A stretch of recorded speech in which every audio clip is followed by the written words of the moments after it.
A great deal. Welcome to REI Tent Makers, where I show you what it takes to do your work. And so here we go. Go to Redfin and looking at my zip code and my buy box. And this is how you become a zip code expert. So here we go. The first house, it's on 2115 Sunview. The first thing I do is I check out the condition of the house.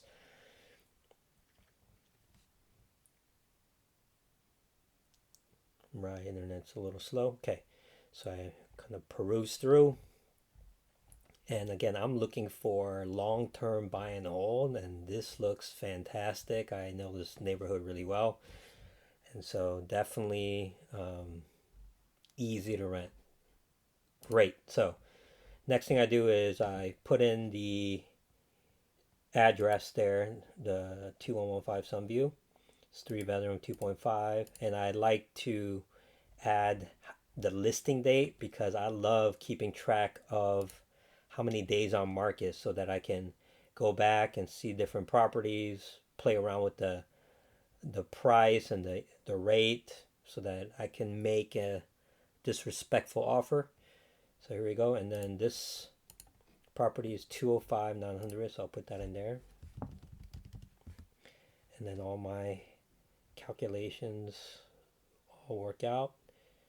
Down payment, closing costs. And so this is total cash, about 49,000.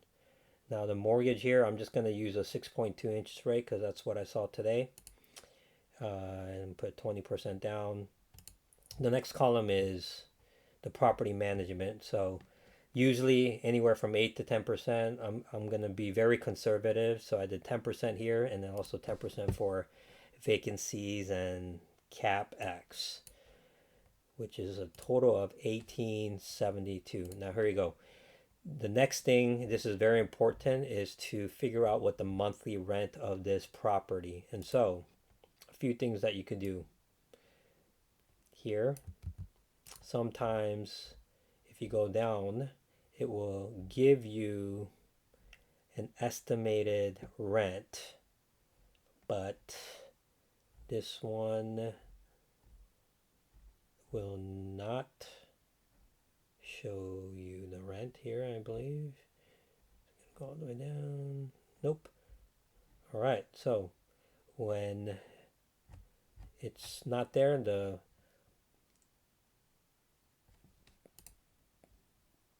order to find it, I go to Zillow rental calculator.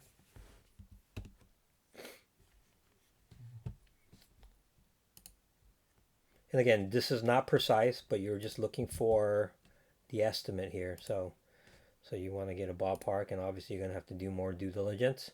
So here we go, 1873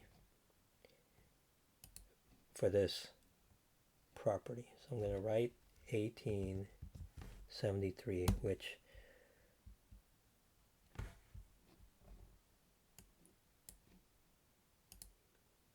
the spreadsheet calculates it. It's about 218 cash flow per month, about 2,600 annual, and then that is a 5% yield. Now, once I determine that, I go back out here to my yield report. So this here, I put a formula where it calculates the average yield of that zip code for the last 30, 60, 90 days I've been doing this. And this is very powerful because I'm looking not just for a good deal, but a great deal. So this property that I just looked at is a 5% yield, and the average yield for that zip code is 5%. So it ain't going to work.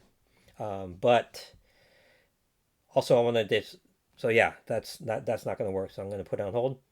Now this yield report here, this one is very powerful. I created it.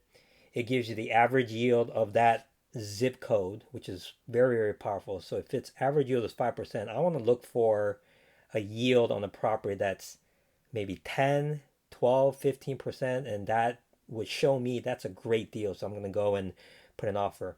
But as you look at all these properties, this is just an executive summary view of the yield of each property, what the monthly cash flow is, and the yearly cash flow.